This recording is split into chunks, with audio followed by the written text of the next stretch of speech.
Virgile était un extraordinaire homme ordinaire, c'est-à-dire que, de ses propres mots, il n'avait jamais rien vécu de spirituel, de religieux, il n'a lu aucun livre, il n'a consulté aucun maître, il n'avait pas de recherche, il le disait lui-même, j'ignorais même que cette chose existait, en parlant de la spiritualité, de la quête spirituelle.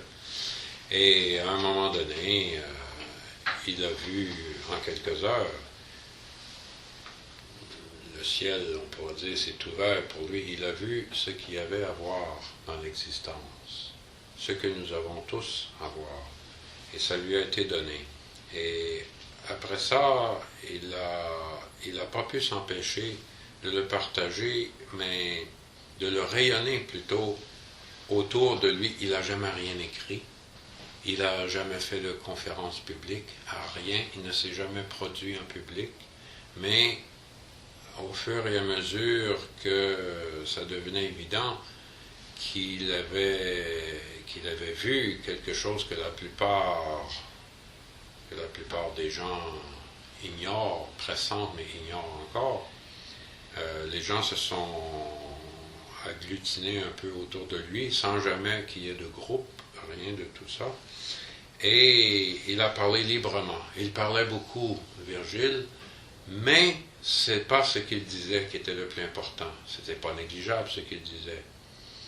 Mais c'est vraiment une qualité de présence que tous ceux qui l'ont approché ont pu ressentir. Virgile, c'est quelqu'un qui pouvait parler abondamment, presque sans fin, de ce qu'il avait regardé à la télé la veille. Et pendant ce temps-là, on se rendait compte qu'à la fin, il s'était passé quelque chose. Il y avait un ébranlement intérieur. Face à Virgile, tout ce qu'on pouvait penser, tout ce qu'on pouvait dire, tout ce qu'on pouvait faire semblait inadéquat à quelque part. Tout ce qu'on pouvait penser faire de façon volontariste, de façon, comme on pourrait dire, l'homme ordinaire, comment il vit, tout cela semblait tout d'un coup inadéquat devant une évidence. Virgile partageait une évidence, tout simplement, parce que c'est comme ça que ça lui est venu. Une montée extraordinaire d'évidence de ce qui est au-delà même du fait d'exister et de ne pas exister. Alors, Virgile, oui, il parlait, on voyait, et ce qui était intéressant de Virgile, c'était qu'il ne se donnait aucun rôle. Il n'a jamais joué à quoi que ce soit. Il ne s'est donné aucune attitude pour avoir l'air plus profond, pour essayer d'influencer les gens. Virgile, il n'essayait rien. Il écoutait, il sentait. Et il y a quelque chose qui s'exprimait en lui. Et comme je disais, ce n'est pas ce qu'il disait qui était le plus important. Et fait intéressant, c'est qu'on voyait que Virgile avait encore plein d'opinions. Et même, on pourrait presque dire, des préjugés. Il y en avait encore dans différents domaines. Mais il s'en foutait complètement.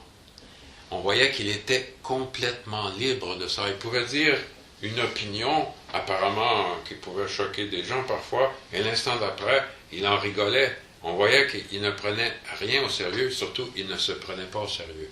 Ça, c'est un trait qui ne ment pas chez quelqu'un qu'on peut dire qu'il a eu un réveil.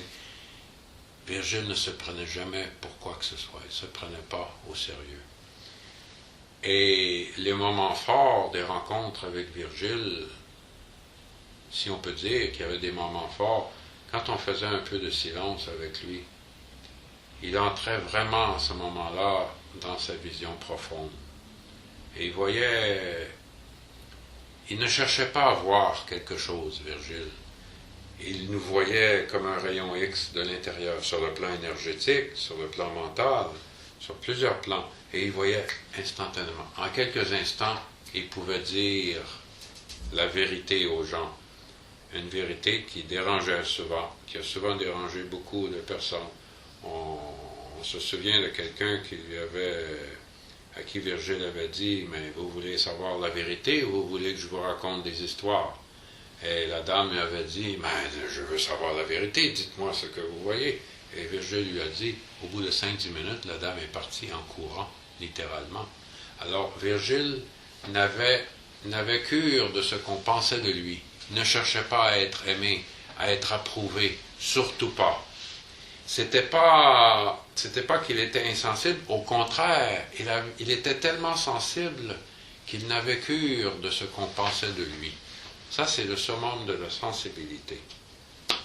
Et donc, c'est comme ça que la compassion, on sentait une compassion énorme vers Jules, on sentait un amour énorme, et pourtant, il n'y avait rien de romantique, il n'y avait rien de dégoulinant de cette spiritualité fausse qu'on retrouve tellement aujourd'hui.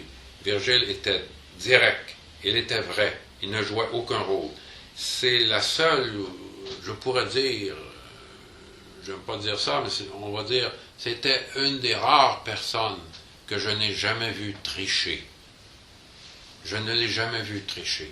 Il était direct et il appelait, il faisait résonance en nous à ce qui est direct, ce qui est vrai. Virgile était vrai. C'était surtout ça, Virgile.